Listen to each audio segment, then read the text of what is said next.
What is going on, everybody? Welcome back to the channel. Aftersound here, bringing you Splinterlands content every single day. We also stream right here on this channel every Tuesday, Thursday, and Sunday morning, so come by and say hello.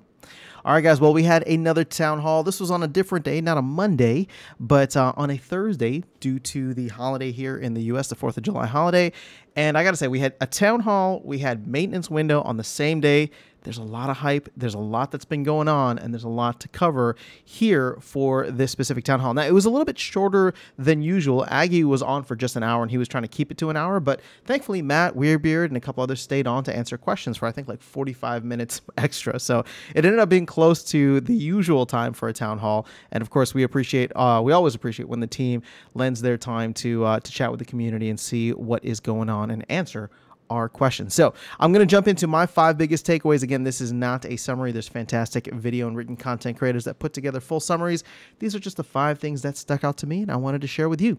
So number 1, Matt was on. So of course there was some land hype, and I say this with love. It's funny that Matt is hyping up land 2.0. We haven't even gotten 1.5 yet, but he was hyping up 2.0, and there's some really interesting alpha that I thought was worth sharing. So first and foremost, there's going to be like 50 resources for land, and they're not all going to be resources that you could farm. Some of them will be like a combination. You'll have to refine certain resources and combine them with others. There'll be resources that you get, for example, if I skip down here, there'll be resources that you get specifically for providing liquidity to LPs. And this is not the LPs as they currently exist, but keep in mind, there will need to be LPs with each and every resource paired with DEC. This is why when they look at the amount of DEC usage that's going to be required in the future, we're going to be burning a ton of SPS for that. So there'll be Elixir, some kind of Elixir resource given out for LPs. There'll be resources specifically given out for people who provide guild points to their guilds. There'll be resources for people who participate in castles and keeps. And keep in mind, there'll be a way that the community can come together and level up castles and keeps. And if you contribute a lot more, for example, you'll get a higher, I think, percentage or something of like the eligible taxes that you're able to get. The whole reason behind this is because they want to make it so that, if anything happens, somebody loses their keys, somebody passes away, or whatever the case is, and people lose access to their accounts, these accounts that have castles and keeps don't end up holding an entire region or tract back. So that's pretty exciting. I mean, again, there's going to be a lot there, a lot of DEC usage. The one point that I did skip here is that land 2.0 is going to be just resources, and then land 3.0 is going to be items and spells. So keep in mind, with the amount of time probably in between each of these major releases, I don't know when land 3.0 gets in, but for anybody thinking that, like, battles are going to change once we get that second level, yeah, we might still be like 2 years away from that. Just say, I mean, I don't know how long it's going to take for land 2.0 to come out, and then I don't know how long it'll take for land 3.0 to come out after 2.0, but I would say that, it's a safe bet. Well, no, I don't want to say it's a safe bet. I'm just thinking that land 2.0 probably is not until 2024 at this point, and then 3.0, it really just depends on what that, what the next stack or layer is going to be. But that's it for land hype. There's probably a little bit more in there. I'm going to go back and listen through, and if there is anything extra to share, maybe I'll make a separate video on that in case folks want to dive a little bit deeper into land 2.0. But number 2, we have tower defense, which the team says is now in the final stretch. But the important thing to note is that in keeping in line with the blog post that they put up a year ago, or almost a year ago, when the nightmare packs for tower defense went live, these have now been taken off the market, and they were just done like that. It wasn't on July 1st, but it was on the first maintenance window within July. There wasn't any warning of this. They're no longer available on the, I mean, actually, I don't know on the secondary market, but I did see people talking about how the prices either went up or people are not selling. I don't know what the speculation is. I mean, I know what the speculation is, that these might be considered alpha packs, and maybe if they rebrand the secondary packs or the second sale to beta or, alpha plus, alpha plus probably wouldn't be the right way, but you get what I'm saying. It might be designated as something different as we move forward. But if you're holding packs, good for you. If you're not, then maybe, and you want to hold packs, then hopefully you can get your hands on some. Number 3, this was another surprise. If you're noticing a trend here, I'm going to get to it in a second, but Rift Watchers for DEC is live. And that is fantastic because I think within 24 hours, we already saw like 6 or 7 million DEC going into the Dow. Now, that DEC is technically not burned. So when we go into a website like, what's that called? Splinter Cars, for example, which shows how much DEC is in circulation, that is still going to show live, right? It's sitting in the SPS.Dow account.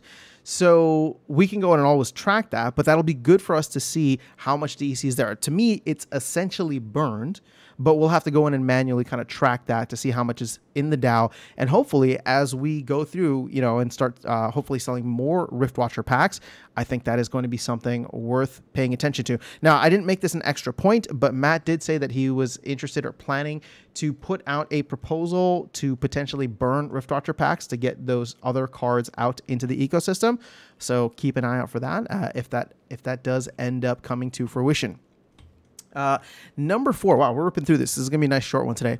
Number 4, Aggie kind of gave a date for the promo set. Now, again, this is not anything confirmed, and he said it in a way which was very, like, nonchalant. He's like, who knows? Like, maybe we'll have, like, a promo set in September. And I'm just like, oh, whoa.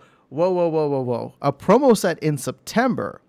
And then the reason that this stood out to me so much is not because I care at all about the promo set. I mean, it's cool and movie studio and all that. But if the promo set's coming out in September, that kind of gives us an idea for when Land 1.5 should be out, because I don't think that there is any way that the team is going to release a promo set before Land 1.5. So if Aggie is already talking about the promo set being launched in September, does that mean Land confirmed for, sometime before that, sometime in August maybe? Again, Aggie's gotten his timings off in the past, so and it's all love to him. I think the team is getting better in terms of just making sure everybody's on the same page about timeframes. And in fact, Weirdbeard was once again very tight-lipped about when stuff is coming out, even though Aggie was trying to get some alpha for the rest of the community. But when it comes down to that, I think it's exciting for Land that we are probably a month, hopefully no more than like a month and a half out. And then for the promo set, I would love to see, let me put it this way. I would love for Land to have some time to actually breathe and eat up all of the cards out there before we get another promo set. But, if the hype is there and people want it, then we'll see how things go. September is only 2 months away, though. So keep that in mind. It is only 2 months away. And then number 5, we'll close this out.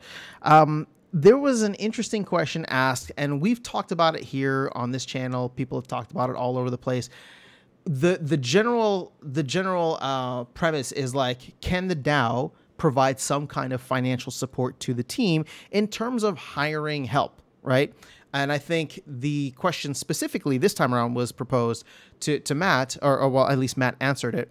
Of like, hey, if UX UI is an issue, or if like, the team is having bottlenecks in certain places, can the Dow, allocate a certain amount of money? And there was something like 50K, 500K, or I think it was probably like 500K.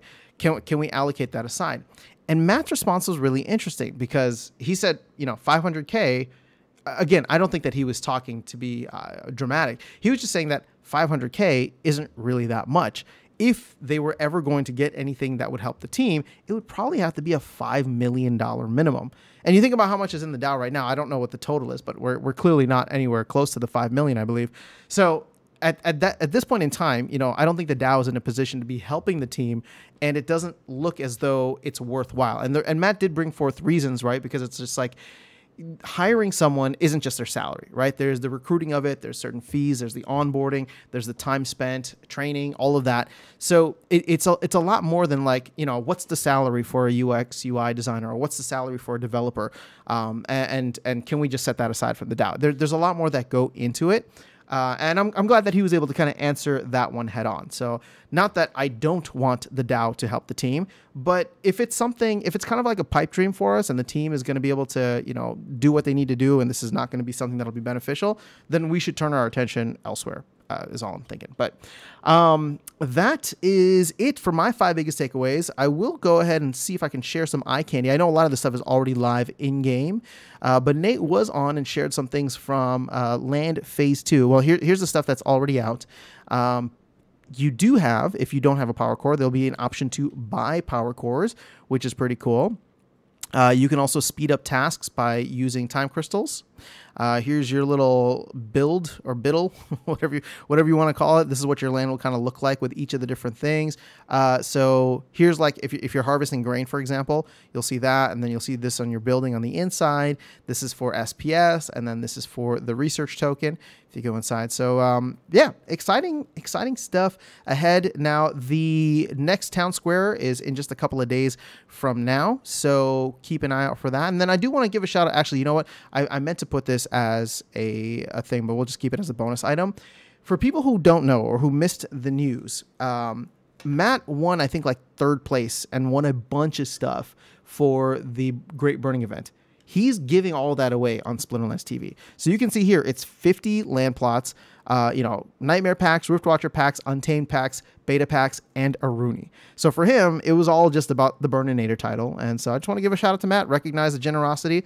And, you know, at the end of the day, he's doing what he can to bring us an awesome game and take care of the community. So we appreciate you, Matt, and we appreciate the whole team. So thanks again to the team for taking the time. I thought it was a solid town hall, lots of exciting things. There's a lot of hype right now, of course, in the general crypto market, but also within Splinterlands. I mean, this SPS staking thing that went live is no joke. I think that we're going to see some really positive aspects of it. I know there's a lot of people who are upset, but I think we, just like everything, we're going to come together, move forward, and if it is best for the game and we start to see asset prices rising, specifically SPS, maybe that filters over into cards, that would be great for everybody involved, right? It doesn't matter what level you're at, doesn't matter what your earnings are. If all of a sudden what you own in the game starts to go up in value, I think we'll all start to be a little bit happier. But that is all I have for you guys in this video. Let me know your thoughts in the comments below. I'll catch you all in the next one and see you around the game. Take care.